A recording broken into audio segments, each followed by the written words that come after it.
Hi అండి, అందరికీ నమస్కారం అండి. ఫ్రెండ్స్, ఇప్పుడు అందిన వార్త. ఏప్రిల్ 1 నుంచి రైల్వే టికెట్లపై కొత్త రూల్స్ ఇక నుండి ఇలాగే అంటూ అప్డేట్ అయితే రావడం జరిగిందండి. అయితే ఇందుకు సంబంధించిన పూర్తి వివరాలు అయితే మన వీడియోలో తెలుసుకుందామండి. ఆ కొత్త రూల్స్ ఏంటనేది వీడియో మాత్రం పూర్తి వరకు చూడండి ఫ్రెండ్స్, అప్పుడే మనకి పూర్తి సమాచారం అయితే తెలుస్తుంది. ఇక లేట్ చేయకుండా టాపిక్లోకి వెళ్ళిపోదాము. ఇక రైల్వే ప్రయాణికులకు అలర్ట్.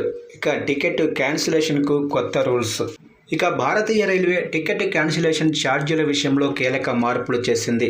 ట్రైన్ బయలుదేరే సమయం ఆధారంగా టికెట్ సొమ్మును రీఫండ్ చేసే విధానాన్ని సవరించింది.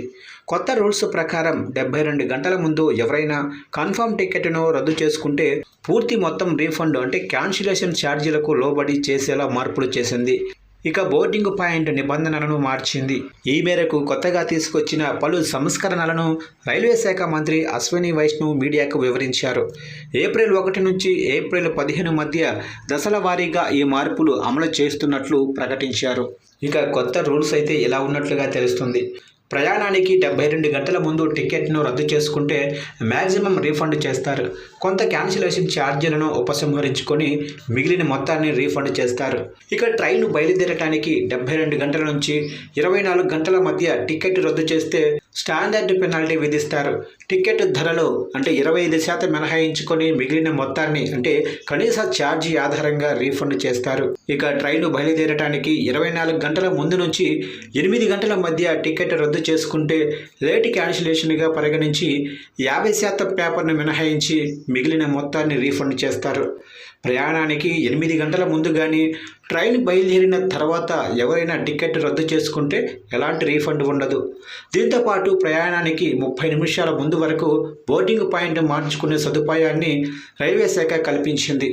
ముఖ్యంగా నగరాల్లో ఎక్కువ స్టేషన్లు ఉన్నప్పుడు ఈ వెసులుబాటును ప్రయాణికులు ఉపయోగించుకునే అవకాశం అయితే ఉంటుంది. ప్రస్తుతానికి చార్ట్ ప్రిపేర్ చేయడానికి ముందు వరకు మాత్రమే అనుమతిస్తున్నారు. గతంలో కౌంటర్ టికెట్ను రద్దు చేసుకోవాలంటే రైలు ప్రారంభమయ్యే స్టేషన్లో మాత్రమే వెసులుబాటు ఉంది. ఇకపై ఏ స్టేషన్లోనైనా క్యాన్సిల్ చేసుకోవచ్చు. అలాగే ఈ టికెట్ కలిగిన ప్రయాణికులు టికెట్ డిపాజిట్ రీసెంట్ ఫైల్ చేయాలంటే మాన్యువల్గా చేయాల్సి ఉంటుంది. ఇకపై ప్రయాణికుడి ప్రమేయం లేకుండా టీడీఆర్ రూల్స్ను అనుసరించి ఆటోమేటిక్గా రీఫండ్ చేస్తారు. ఇక కౌంటర్ టికెట్పై ప్రయాణానికి 30 నిమిషాల ముందు కూడా ఇకపై ప్రయాణం తరగతిని అప్గ్రేడ్ చేసుకునే వెసులుబాటును కూడా కల్పిస్తున్నట్లు కేంద్ర మంత్రి అశ్విని వైష్ణవ్ వెల్లడించారు. ఇక ప్రస్తుతం రైలు బయలుదేరటానికి 48 గంటల ముందు టికెట్ రద్దు చేసుకుంటే AC executive, AC first class ప్రయాణికుల నుంచి 240 ప్లస్ జీఎస్టీ, అలాగే ఏసీ 2 టైర్ ఫస్ట్ క్లాసుకు 200 ప్లస్ జీఎస్టీ, అలాగే AC 3 tier, AC chair car, AC economy తరగతి టికెట్లకు 180 రూపాయలు ప్లస్ జీఎస్టీ చొప్పున క్యాన్సిలేషన్ ఛార్జీలు విధిస్తున్నారు. ఇక స్లీపర్ క్లాసుకు 220, సెకండ్ క్లాసుకు 60 చొప్పున వసూలు చేస్తున్నారు.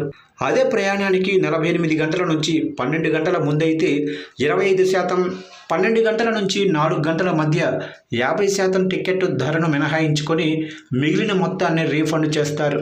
ప్రయాణానికి 4 గంటల తక్కువ సమయం ఉంటే రీఫండ్ను అనుమతించటం లేదు.